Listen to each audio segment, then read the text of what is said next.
of Octane Entertainment.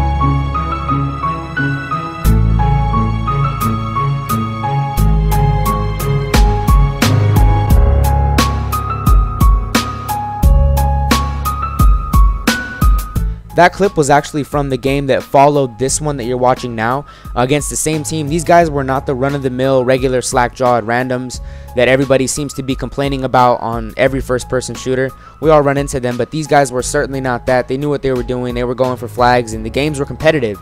And so it was cool for me because not only do I thrive in those situations, but I just have more fun in those types of games. But what's up, guys? Anthony here again, and I just wanted to continue with this whole series we got going on. I told you guys this year I was going to go deeper than ever with you guys on my videos.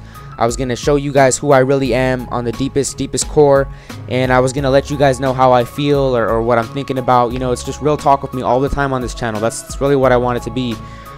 You guys know how it is. It's instrumentals and it's my thoughts. So I wanted to pick up part 3 of the story. You guys seemed really interested, wanted me to put up a third part of it, so I'm gonna just pick up where I left off. But before I get into this, if you haven't seen part 2, go ahead and check the description because the link will be there. And then if you haven't seen part 1, just check the description of part 2. And that's basically how I'm gonna do with this whole thing. I don't know how many more videos this is gonna take up, but that's how it'll work. So just check the description for the previous video and everything will be all good. But last where we left off, my friend came back into my life. We started talking on MySpace. I don't know if you remember MySpace. Some of you probably do. But we were doing the message thing on MySpace for a little bit, and I was in a really bad place. I was in a very well, I mean, perspective was off at that point. I thought that my life was bad, but shit, my life was charmed. But at the time, you know, I was thinking that, you know, my life was pretty fucked up and I was really lonely. I felt down all the time, and all I wanted to do really was just masturbate and play video games. That was really it. Those were the two things that, like, they were drugs to me, basically. I became a very lustful person. Like, my spirit became lustful, and that shit's disgusting when you get like that, because you start having thoughts of like classmates and stuff. You start, anybody you see that you find attractive, you automatically begin to fantasize about that person, and then later on they're like your ammo, I guess, if you want to call it that. Pretty sick way to put it, but that's kind of how it was. So if I saw like a really pretty girl at school, I would think about her later that night when I was rubbing one out, and it was just disgusting. Like, I was a disgusting person. And I remember my lowest point, I remember feeling like absolute just microscopic germs at that point is the only way that I could really describe the way I felt. I woke up, it was Valentine's Day, and I was going to school. I was getting ready for school. I woke up late, so I was pretty pissed off because I couldn't play video games, because that was my addiction at the time. And so I wake up, I get some clothes on. I remember that morning, brushing my teeth didn't even cross my mind, neither did taking a shower. And I didn't care if my clothes were clean. I was just looking for a pair of socks and a pair of underwear that didn't have cum stains on them. See, this is how bad that I got. This is how bad I was.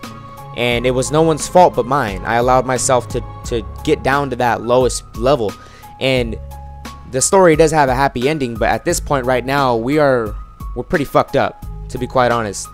So I go to school, and I'm just waiting to get home because today's especially worse. Normally I don't want to be at school anyway, but today was, or that day was even worse. That day there were balloons everywhere, hearts and flowers and couples and people holding hands, people in love surrounding me. Felt as if I were a shadow of some sort. Not even there, not even a real person, just kind of just there just to be there. I felt like I didn't take up any space. I felt no more important than the microscopic germs and pesticides that line the fucking classrooms, if you know what I'm saying. No more important than the cleaner for the dry erase board. I mean, it was just ridiculous how I felt that day. I felt so inadequate that day, and I just wanted to be home. I felt really lonely, and I just didn't want to be there. So eventually the day passed, but it was ridiculously just, it was a pain being there because I just felt so awful and so lonely. But I got home later that day, and I thought to myself, I'm like, I want to do something this weekend. Maybe that'll make me feel better. So I decided that I was going to ask the girl that I was talking to and I was messaging, I was gonna ask her, you know, hey, if she wanted to go do something that weekend. And she told me, you know, that she wasn't feeling too good, that she really didn't feel like doing anything that weekend. And I took it the wrong way. I took it as if she was trying to spare my feelings, and I don't like that. I didn't like that back then, and I still don't like it now. Ladies, if you're watching this, any girls watching this, keep it real with guys. Like, seriously, on a serious note, keep it real with guys, because to be quite honest with you, I don't know how other people work, but me, I don't like being bullshitted. So if you don't want to go out with us, if you don't want to do something with us, just tell us no. Don't tell us, I think I'm brushing my hair that day, or my cat's having surgery on his penis. Don't tell me shit like that. Just tell me that, look, no, I'm not interested. I really don't want to kick it with you. That's it. Leave it at that. Just don't make shit up. But anyway, I'm ranting now. I do that all the time. But so I took it the wrong way, and I've come to find out that actually she really was sick that weekend. Because for those of you who don't know, this story does have a happy ending. I turned my life around, and to the point so much now where I'm actually talking to this same girl, but on a more serious level, if you guys know what I'm saying.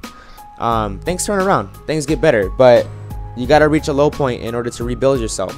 And so that night I felt absolutely awful, so I decided to change things. I actually had somewhat of an epiphany, somewhat of a moment of clarity. I looked around my room and I realized that I'd become vermin. Human form of vermin is the only way I could describe myself at that point. I was a disgusting creature, and I was faithless, and I noticed that she was really into church too, so like she brought that idea up again. She made that relevant again. Well, after I took what she told me the wrong way, we kind of stopped talking for a little bit.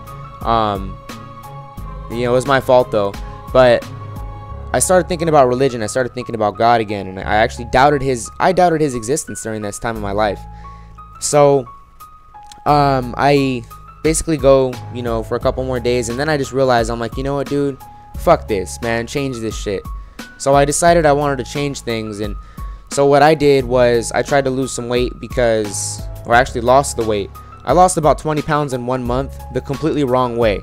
I started running all the time, and I started to eat barely any food. I wasn't eating nearly enough, basically pretty much starving myself. I had, like, I don't know if you guys know what Cliff bars are. They're like those nutrition bars or the energy bars that you can eat, and they're I was eating about 2 of those a day, and then I was eating maybe a piece of fruit, and I was drinking a bunch of water. And over the course of that month, being as stupid as I was, because you never starve yourself, that's never the key, that's never the answer, I lost about 20 pounds throughout all that, and my confidence started coming back. I started feeling better about myself. I started playing less and less video games with every day that had been passing at the time, and I was just starting to really feel good again.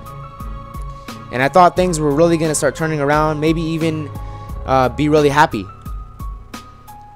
I thought that, but until somebody gets introduced into my life that ends up putting me right back on my ass and fucks me up pretty badly. You guys are going to get to hear about that in the next video, though. I have to cut this one where it's at. A basic recap is I went from feeling basically at my lowest point, almost as if I were human vermin on Valentine's Day, to emotionally pushing my friend away because I took what she said the wrong way. And then I progressed to lose a little bit of weight, get my confidence back by starving myself and doing it the completely wrong way. And now I'm at the point where I'm feeling my confidence back, and this girl gets introduced into my life. We're gonna see where that goes in the next video, though. Memories come back all the time when I tell this story, but they're coming back really hardcore when I talk about it over a video. But I hope you guys are enjoying me sharing this, because like I said, I'm just gonna show you guys where I've been and what I've done in the last 2 years with my life, and all it is to give glory to God and to show you guys that you guys can do whatever you put your minds to. Peace.